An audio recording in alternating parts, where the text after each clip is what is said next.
En los vídeos anteriores, exploramos el desarrollo de la comunidad cristiana primitiva desde la crucifixión de Jesús hasta la coronación de Agripa. En este vídeo, nos enfocaremos en el periodo que abarca desde la coronación de Agripa hasta el Concilio de Jerusalén, 37 a 49 DC. Hacia mediados de los años 30, el judeocristianismo en Israel atravesaba un periodo de expansión que no solo se extendió más allá de Judea, sino que también estableció las bases para la integración en el mundo gentil. Sin embargo, el final de esa década y el inicio de la siguiente trajeron consigo una época marcada por la aparición de conflictos de gran relevancia. Esta agitación también se reflejó en el judaísmo de la época, aunque por razones muy diferentes, como veremos más adelante. Bajo el gobierno de Calígula y Herodes, 37 a 40 DC. El ascenso al poder de Cayo Calígula generó grandes expectativas, que se cumplieron durante los primeros 6 meses de su gobierno. Sin embargo, en octubre del 37 después de Cristo, Calígula cayó gravemente enfermo, y tras recuperarse, mostró un cambio notable de carácter, pasando de la moderación a la autodeificación. Al inicio de su reinado, liberó a Herodes Agripa de prisión, donde había estado por ofender a Tiberio, y le otorgó grandes honores, asignándole el gobierno del territorio que su tío Felipe había gobernado como tetrarca hasta su muerte, 3 años antes. Además, le concedió el título de rey y añadió a su reino la tetrarquía de Galilea y Perea tras la caída en desgracia de Herodes Antipas en el 39 después de Cristo. El cambio en la actitud de Calígula se hizo evidente aproximadamente 1 año y medio después de comenzar su reinado. En el otoño del 38 después de Cristo, estalló un violento disturbio contra los judíos de Alejandría, aparentemente provocado por la población local, pero en realidad incitado por el emperador, quien creía firmemente en su propia divinidad. El saqueo de propiedades judías, el asesinato de judíos y la destrucción de sinagogas no tardaron en producirse. Esta situación fue favorecida por la actitud del prefecto de Alejandría y Egipto, Flaco, quien permitió las manifestaciones de antisemitismo. Sin embargo, la situación se calmó un poco cuando Flaco fue llevado a Roma como prisionero y desterrado a la isla de Andres, donde finalmente fue ejecutado. En el año 40 después de Cristo, persistía una considerable tensión entre judíos y gentiles en Alejandría, lo que motivó el envío de una delegación a Roma, encabezada por Filón, para presentar el caso ante el emperador. Sin embargo, el emperador los recibió de manera humillante y los despidió sin concederles lo que solicitaban. Simultáneamente, en Palestina, ocurrió un incidente que pudo haber tenido graves consecuencias, la orden de Calígula de erigir una estatua imperial en el templo de Jerusalén durante el invierno del 39 al 40 DC. Cuando se conoció la noticia, una multitud de judíos se presentó ante el gobernador romano Petronio, quien, impresionado, prometió posponer la ejecución de la orden, aunque no informó al emperador de lo sucedido. Calígula accedió a un aplazamiento por razones prácticas, como el tiempo necesario para cumplir sus deseos y la cercanía del periodo de cosecha, que podría ser arruinado por los judíos. A pesar de ello, envió una carta a Petronio ordenándole finalizar la misión lo antes posible. Tras nuevas discusiones con los judíos y la intervención de Aristóbulo, hermano de Agripa, Petronio solicitó al emperador que revocara la orden. Agripa también suplicó a Calígula en Puteoli, logrando que ordenara no profanar el templo. No obstante, el emperador dejó claro que, si alguien deseaba erigirle un templo o una estatua fuera de Jerusalén, no se le podría impedir. Esta concesión fue breve, ya que poco después ordenó fabricar una estatua en Roma que debía ser erigida en Jerusalén. Finalmente, el asesinato de Calígula el 24 de enero del 41 después de Cristo puso fin al conflicto y también salvó a Petronio, quien había recibido la orden de suicidarse. Las fuentes no sugieren que los enfrentamientos con Calígula afectaran significativamente a los judeocristianos. Este episodio no se menciona en las fuentes cristianas del siglo I, lo cual es comprensible, ya que la caída del templo era algo que formaba parte de sus creencias, tal como lo había anunciado Jesús mediante actos simbólicos como la purificación del templo y a través de discursos de carácter apocalíptico. Además, hemos visto que este punto de vista era compartido por los helenistas, como Esteban, y en general, por la comunidad de Jerusalén. Tampoco en la diáspora cristiana parece que este acontecimiento haya despertado un mayor interés. En la segunda carta a los tesalonicenses, 2:1-4, hay una referencia paulina al hombre de pecado, que en ocasiones se ha considerado inspirada en el episodio de Calígula. Sin embargo, aunque esta posibilidad no puede descartarse completamente, es importante reconocer que la segunda carta a los tesalonicenses es posterior al evento, lo que dificulta que se refiera a un hecho ya pasado como si fuera una profecía futura. A lo sumo, podría basarse en lo ocurrido para señalar, de manera tipológica, hacia eventos futuros. Se ha sugerido también que, durante los tumultuosos días del año 40 después de Cristo, algunos discursos de Jesús pudieron haber sido puestos por escrito, y que estos podrían interpretarse como relacionados con el episodio de Calígula. Estos serían los textos conocidos posteriormente como los Apocalipsis sinópticos, Mateo 24, Marcos 13, Lucas 21. Al leer estos pasajes, es posible trazar paralelismos entre los relatos. Pero cuando veáis la abominación desoladora, de que habló el profeta Daniel, colocada donde no debe estar, entienda el lector, entonces los que estén en Judea huyan a los montes. El que esté en la azotea, no descienda a la casa, ni entre para tomar algo de la casa, y el que se halle en el campo, no regrese para tomar la capa. Pero ay de las que estén encintas, y de las que se hallen criando en aquellos días. Orad, por lo tanto, para que vuestra huida no tenga lugar en invierno, porque aquellos días serán de tribulación como no la ha habido nunca desde el principio de la creación que Dios creó hasta este tiempo, ni la habrá. Marcos 13, 14-19.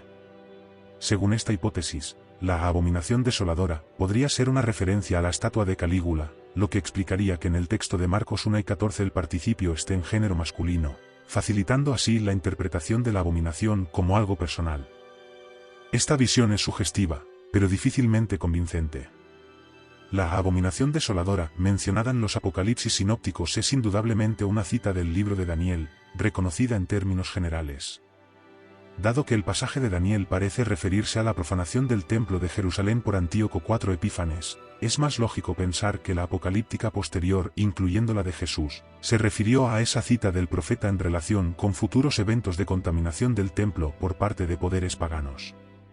Ahora bien, ¿significa esto que los judeocristianos identificaron a Calígula como la abominación desoladora en el año 40 después de Cristo, lo que les llevó a escribir dichos apocalípticos de Jesús relacionados con este tema, y que la expresión, entienda el lector, es una recomendación velada para identificar al emperador con la abominación? La realidad es que no hay pruebas sólidas que nos lleven a pensar esto.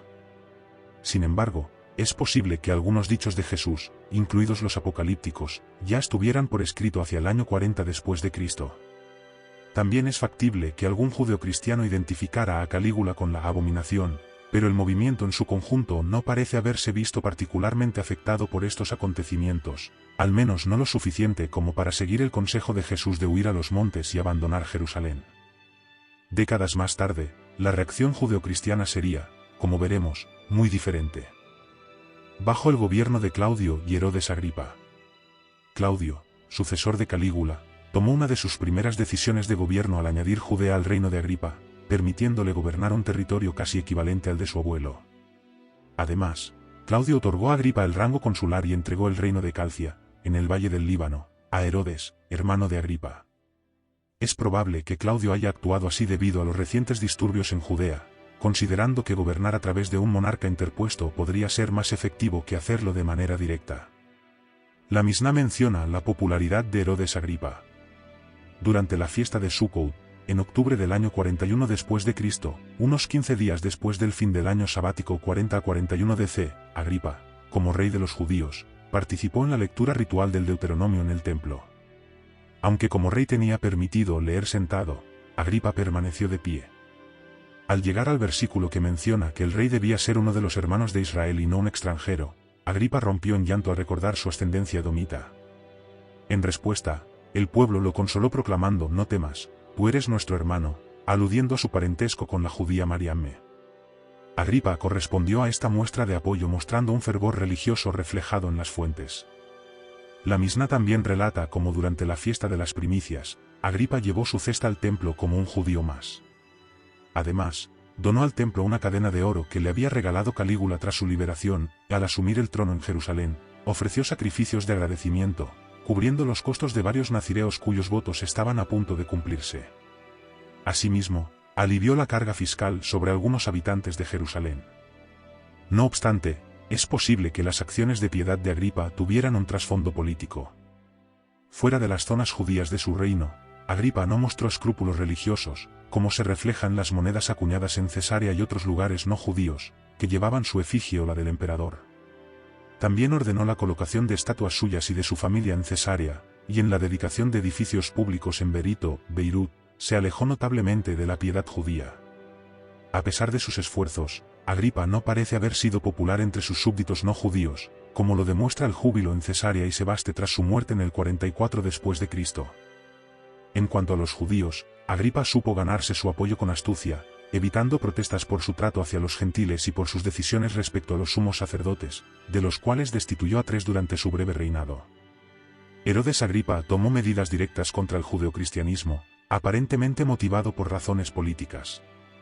Según el libro de los Hechos, Agripa mandó ejecutar a Santiago, uno de los miembros del grupo original de los 12 y cercano a Jesús, y encarceló a Pedro con intenciones similares. Se ha sugerido que Juan, hermano de Santiago, también pudo haber sido martirizado durante esta persecución, aunque la evidencia para esta teoría es cuestionable. Una interpretación peculiar de Marcos 10 y 39 y una referencia en el epítome de la historia de Felipe de Said sugieren que ambos hermanos sufrieron martirio a manos de judíos, pero no necesariamente de manera conjunta ni en la misma época. La estrategia de Herodes Agripa parecía bien calculada. Atacar a figuras clave como Santiago y Pedro tenía el objetivo de debilitar un movimiento que, lejos de desaparecer, se estaba expandiendo tanto entre los judíos de la diáspora como entre los gentiles. El conflicto entre los judeocristianos y Herodes Agripa alcanzó un punto crítico cuando Pedro, habiendo legitimado la inclusión de gentiles en el movimiento cristiano y desafiado normas rituales establecidas, se convirtió en un objetivo del rey. La fuente lucana, Hechos 12, indica que Pedro fue arrestado, pero su ejecución fue pospuesta hasta después de la fiesta de los panes sin levadura. Antes de que la festividad concluyera, Pedro escapó de manera misteriosa, lo que llevó a Agripa a sospechar de la complicidad de algunos funcionarios, resultando en la ejecución de estos. Pedro, reconociendo el peligro, huyó de inmediato y dejó instrucciones para que Santiago, el hermano de Jesús, asumiera la responsabilidad de la comunidad jerosalimitana. Santiago, quien había pasado de la incredulidad a la fe tras una supuesta aparición de Jesús resucitado, se convirtió en una figura central del judeocristianismo en Jerusalén. A pesar de que Pedro había jugado un papel crucial, la ortodoxia y el celo de Santiago por la ley lo convirtieron en una opción ideal para liderar la comunidad y suavizar las tensiones con los judíos tradicionales. Su liderazgo fue clave para evitar que el movimiento cristiano cayera en mayor impopularidad y posiblemente mitigara la persecución impulsada por Herodes Agripa. El reinado de Herodes Agripa llegó a su abrupto final en circunstancias dramáticas. Según el relato de Josefo y el libro de los Hechos, Agripa falleció tras un evento público en Cesarea donde fue aclamado como un dios por los asistentes gentiles. Agripa, vestido con una túnica de hilo de plata que reflejaba la luz del sol, recibió las adulaciones sin rechazar el culto divino que se le ofrecía, lo que, según la interpretación cristiana, provocó un castigo divino que lo llevó a la muerte 5 días después. La causa de su muerte ha sido objeto de especulación, barajándose hipótesis como apendicitis perforada, envenenamiento por arsénico, obstrucción intestinal aguda o incluso un quiste hidatídico. Para los judíos, la muerte de Agripa fue una tragedia nacional. Su prematuro fallecimiento, a los 44 años, cerró la posibilidad de mantener un rey judío que pudiera haber evitado la catástrofe del año 70 después de Cristo, cuando Jerusalén fue destruida por los romanos. Claudio, influenciado por sus asesores, decidió no entregar el reino de Agripa a su joven hijo, lo que marcó el fin de una posible continuidad dinástica judía. Para los judeocristianos, la muerte de Herodes Agripa significó el fin de un peligroso oponente que había provocado la ejecución de Santiago y el exilio de Pedro. La ausencia de Agripa, junto con la dirección de Santiago, permitió que la comunidad cristiana en Jerusalén creciera de manera tranquila y sin mayores conflictos durante un tiempo. La fuente lucana resume este periodo diciendo que la palabra de Dios crecía y se multiplicaba, Hechos 12 y 24. Sin embargo, el siguiente desafío para los judeocristianos vendría no desde fuera, sino desde dentro de su propio movimiento, marcando el inicio de nuevas tensiones internas. El inicio de la era de los procuradores romanos en Judea, tras la muerte de Herodes Agripa, marcó un periodo de creciente inestabilidad y deterioro en la región. Con Cuspiofado como el primer procurador, Judea fue nuevamente administrada directamente por Roma, y Galilea se integró en esta provincia por primera vez desde los tiempos de Herodes el Grande. Fado se enfrentó a diversas tensiones, comenzando con la represión de los habitantes de Cesarea y Sebaste, quienes habían celebrado la muerte de Agripa. Este episodio fue solo el comienzo de una serie de conflictos que incluyeron disputas fronterizas, enfrentamientos con figuras locales como Ptolomeo, y la lucha contra líderes insurgentes como Teudas. Una medida particularmente peligrosa que Fado intentó implementar fue la conversión de los romanos en custodios de las vestiduras del sumo sacerdote, lo cual habría incrementado aún más las tensiones con la población judía. Sin embargo, esta medida fue finalmente desechada, posiblemente gracias a la intervención de Claudio, influenciado por los familiares de Agripa. El siguiente procurador, Tiberio Julio Alejandro, un judío apóstata, asumió el cargo en un momento en que Judea estaba devastada por una hambruna, una de las varias que ocurrieron durante el reinado de Claudio. La ayuda proveniente del rey Izates de Adiabene y su madre, ambos prosélitos del judaísmo, fue crucial para aliviar el sufrimiento en Jerusalén. Esta situación de penuria también contribuyó al surgimiento de una rebelión liderada por Santiago y Simón, hijos de Judas el Galileo, que terminó con su derrota y ejecución por los romanos. Durante el mandato de Cumano, 48 a 52 DC, la situación en Judea se deterioró aún más. Este periodo se caracterizó por repetidas ofensas de los soldados romanos contra la religión judía, asesinatos de peregrinos judíos, un aumento del bandidaje y un conflicto armado entre judíos y samaritanos. La hostilidad hacia los gentiles, ya presente en el judaísmo, se intensificó significativamente, afectando incluso las relaciones con los judeocristianos, quienes también sufrieron las consecuencias de este ambiente de creciente antagonismo y violencia. La era de los procuradores que comenzó con la muerte de Agripa representó un cambio dramático en la administración de Judea, marcando el inicio de un periodo de creciente conflicto y tensión que sentaría las bases para futuras revueltas y tragedias en la región. El crecimiento del movimiento cristiano entre los gentiles en Asia Menor, y particularmente su impacto en el judeocristianismo en Israel, trajo consigo desafíos significativos. Durante los años 40, es probable que la mayoría de los cristianos aún provinieran de un trasfondo judío, aunque no era descabellado pensar que esta proporción podría invertirse con el tiempo. Figuras como Pedro y Juan, junto con Bernabé y Pablo, estuvieron involucradas en la expansión del cristianismo entre los gentiles, lo que generó una necesidad de abordar la situación con cautela. El principal peligro que representaba la inclusión de gentiles en el movimiento judeo-cristiano era el riesgo de sincretismo. Para los gentiles sin un conocimiento previo del judaísmo, muchos de los conceptos fundamentales del cristianismo, como la idea de Jesús como el Mesías de Israel, carecían de significado. La palabra Cristo, derivada del griego Christos, no tenía connotaciones religiosas claras en el contexto gentil, y títulos como Señor o Hijo de Dios podrían ser malinterpretados debido a las diferencias culturales y religiosas. Además de las dificultades teológicas, también existían desafíos éticos. Los judíos que aceptaban a Jesús como el Mesías seguían un código moral basado en la Toure, que era mucho más estricto en comparación con los estándares gentiles. Muchos gentiles que se acercaban al judaísmo, conocidos como temerosos de Dios, lo hacían atraídos por la ética elevada de la Toure. Sin embargo, la entrada masiva de gentiles en el movimiento cristiano planteaba el riesgo de un deterioro moral, una preocupación que era particularmente aguda entre algunos judeocristianos. Esta preocupación llevó a que algunos judeocristianos, posiblemente de origen fariseo, viajaran a Antioquía con la intención de imponer la circuncisión y la observancia de la Toure a los gentiles conversos. Para ellos, esto no solo preservaría la pureza moral del movimiento, sino que también ofrecería protección contra las acusaciones de traición por parte de los nacionalistas judíos, quienes veían con creciente hostilidad cualquier simpatía hacia los romanos o los gentiles. La propuesta de circuncidar a los gentiles y hacerles cumplir la Toure era lógica desde su perspectiva, ya que proporcionaría una estructura moral sólida y serviría como una forma de aprendizaje espiritual. Además, evitaría los conflictos con los nacionalistas judíos, quienes no podrían objetar a un gentil que se hubiera convertido plenamente al judaísmo. Esta propuesta, aunque rígida, podría haber tenido cierto apoyo en la iglesia de Antioquía, lo que explicaría la acogida que recibieron los judeocristianos de Jerusalén que la defendían.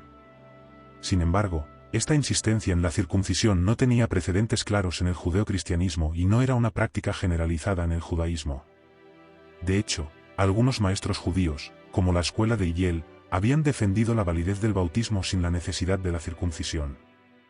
Ejemplos como el de Ananías, quien aconsejó al rey Izates de Adiabene no circuncidarse, indican que esta visión más flexible ya existía.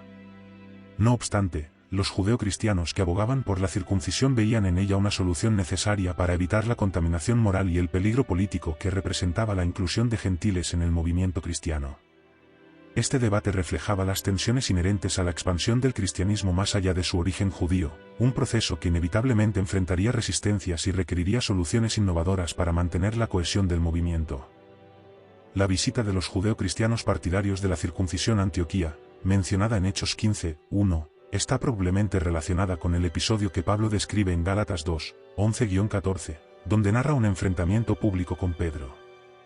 Antes de la llegada de estos judeocristianos, Pedro había visitado Antioquía y había compartido con la comunidad su postura favorable a no imponer la Toura a los gentiles, una posición que coincidía con la de Pablo. Pedro no tenía reparos en comer con los gentiles, lo que se alinea con lo narrado en Hechos 10 y 11 sobre su encuentro con Cornelio y Simón el curtidor de Jope. Sin embargo, cuando algunos judeocristianos cercanos a Santiago llegaron a Antioquía, Pedro cambió su comportamiento, probablemente por temor al escándalo que podría causar entre los judíos observantes. Esto lo llevó a separarse de los gentiles, lo que provocó que otros judeocristianos en Antioquía, incluido Bernabé, siguieran su ejemplo. Es probable que los recién llegados advirtieran a Pedro sobre las posibles repercusiones políticas y religiosas de su conducta, en un contexto donde la situación en Palestina era tensa y la familiaridad con los gentiles podía ser vista como una traición al judaísmo. Pablo reaccionó rápidamente, consciente de que la conducta de Pedro no solo podía dividir la comunidad antioqueña, sino también poner en peligro la misión entre los gentiles. Pablo temía que la insistencia en las normas judías llevara a los gentiles a entender el cristianismo como una religión de obras y rituales, en lugar de una fe basada en la salvación a través de Jesús. Además, la separación de judíos y gentiles en la comida amenazaba la celebración conjunta del partimiento del pan, símbolo de unidad entre los creyentes en Jesús. Para Pablo, esta actitud de Pedro y Bernabé era hipócrita y contraria a sus verdaderas creencias, por lo que decidió enfrentarse a Pedro públicamente, argumentando que si Pedro, siendo judío, no seguía las leyes alimentarias, no podía exigir a los gentiles que lo hicieran. El resultado final de este enfrentamiento no se menciona ni en Hechos ni en la carta a los Gálatas. Sin embargo, está claro que la controversia no se resolvió completamente en ese momento. Según la fuente lucana, la insistencia del partido de la circuncisión continuó creando tensiones en la comunidad de Antioquía, lo que llevó a la decisión de enviar una delegación a Jerusalén, en la que Pablo y Bernabé desempeñaron un papel clave. Lo que se decidiera en Jerusalén sería crucial para el futuro del judeocristianismo y del cristianismo en general. Antes de abordar esa cuestión, es necesario analizar la figura de Santiago, líder de la comunidad de Jerusalén en ese momento. Santiago, el hermano del Señor.